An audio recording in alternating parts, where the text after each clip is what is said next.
What's up, everyone? How's it going? Andrew from Double MMA here, and today we're going to talk about the next matches to make after UFC 311.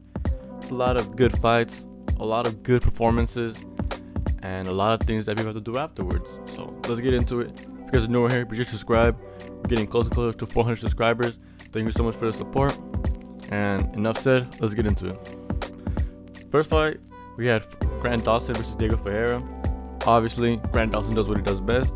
Had a dominant grappling performance against Diego. Left almost no room for error. Could have been a little bit more exciting, but he got the win. You know, what can you do? I'm gonna talk about Grant Dawson. What I think he should fight next.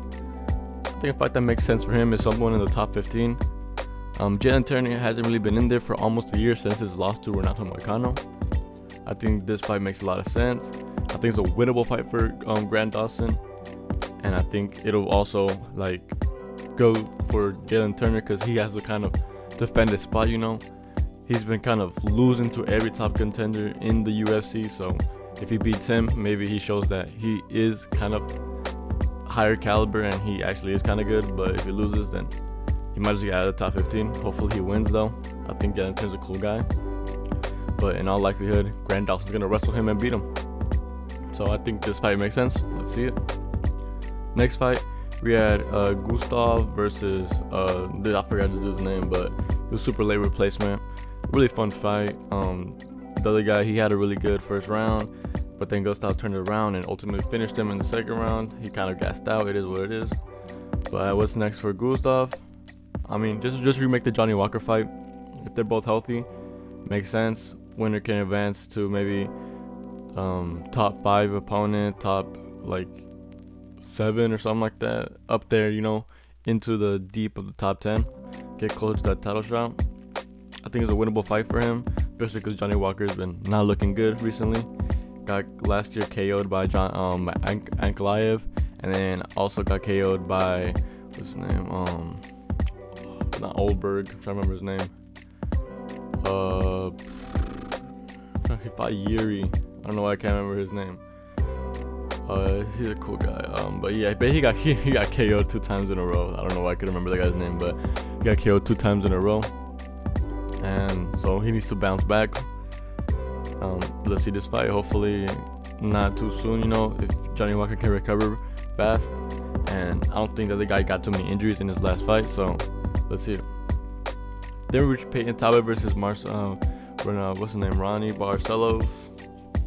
This was kind of a very shocking performance. A lot of people thought that Peyton Talbot was going to go in there and just knock bro out. He didn't do that. He got kind of exposed, wrestled, and in all honesty, kind of disappointing. He lost a lot of aura that day. But what I think should be next for Peyton Talbot, set him to the mountains of Dagestan. He needs to wrestle a little bit, learn how to get out of positions, better defense, and after that, maybe he can still bounce back and build back his aura. Next match, we had the fight between Kevin Holland and Reiner de Ridder. This was a very kind of quick match. Kevin Holland sold like he always does. Reiner de Ridder went in there and did what he does. Kind of showed that performance against Gerald Meerschaert was kind of not what he, you know, represents.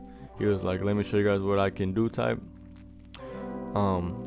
I don't really have anything for Kevin Holland because, to be honest, he could literally fight anybody outside the top 15. So I don't know who they're gonna give him. But for Reiner de Ridder, I think a good fight for him is someone in the top 15. I think Jack Hermanson is a pretty good name, a big test for any guy coming in there. We saw he fraud checked Joe Pyfer last year, and if Reiner de Ridder can get past him, he can move to a top 10 fight, maybe top 7. I know he was kind of wanting for a top 5, a little bit unrealistic. Let's work our way up there, man. If he wins this, let's work towards that. So it makes sense to me. I don't know what you guys think. Next fight, we have Gelton Almeida versus Sergey Spivak. This was a pretty fun fight, all things considered. Both men had their moments. They were grappling. Sergey hit him with a hip toss. Was on top for a little bit. Gelton got out of it, and then he hurt him on the feet. Then his wrestling instincts kicked in, took him down. Tried to look for a finish. Ended up just whooping on him. Got the TKO in the first round. Really good performance. You know, Gelton has the potential to be a super boring guy, but at least he's going for finishes. And I think what's next for bro? He cut out Cyril Gane. I think right now he's like number 6 in the world. He should move up to like number 5-ish or something like that after this performance.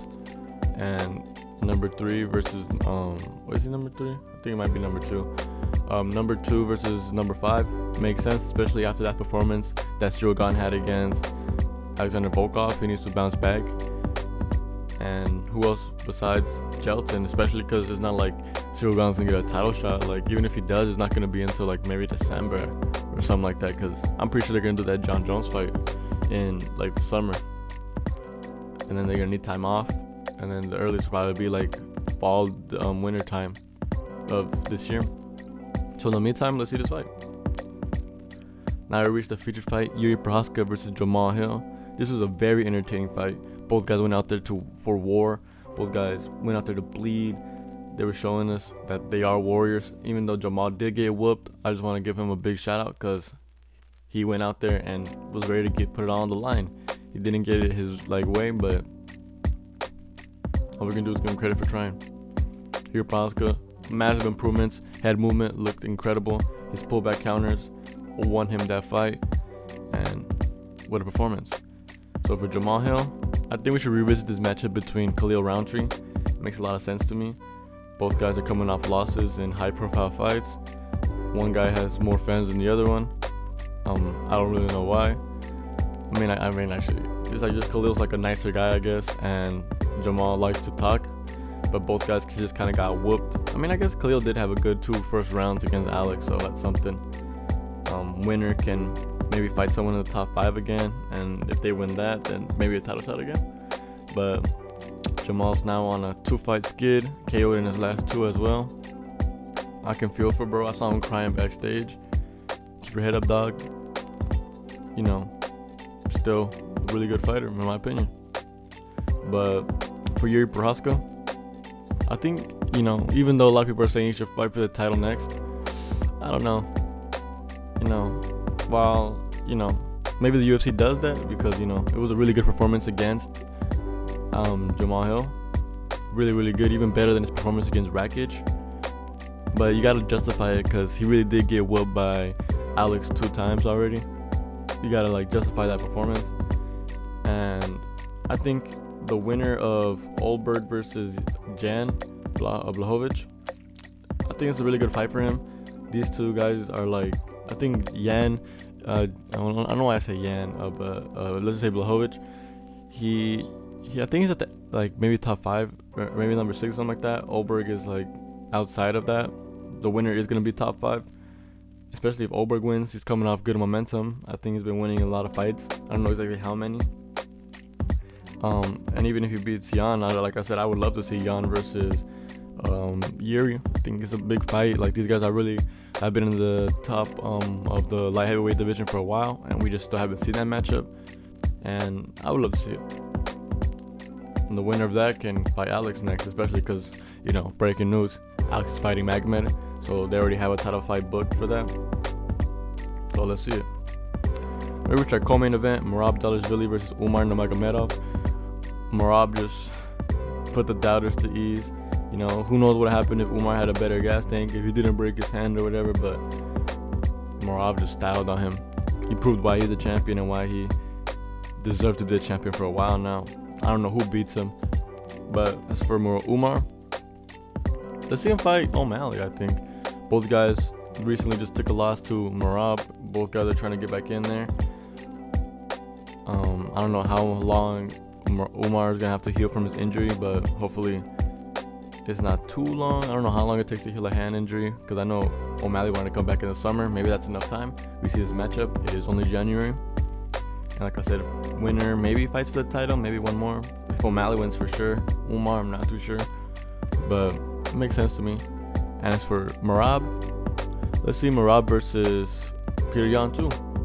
I don't know really who else deserves the matchup at 135. The only other guy who could have possibly had it was what's his name, Figueiredo, but you know, Yan whooped him, so I don't see why not. Yan has 2 good wins last year. Shout out Song Yadong and Davison Figueiredo. He already called for this matchup. Merab seemed more than willing to get this matchup. And the only other option I believe that they can do is if they bring up Pantoja, but I don't like that idea.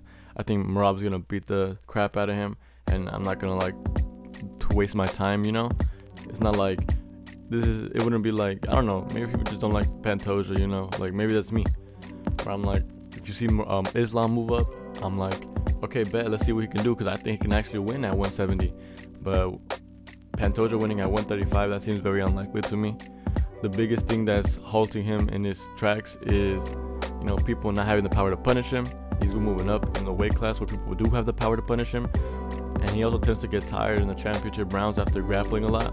Merab, as you can see, doesn't. I think that'll be like to his detriment. I think he'll just lose. So hopefully they just do this.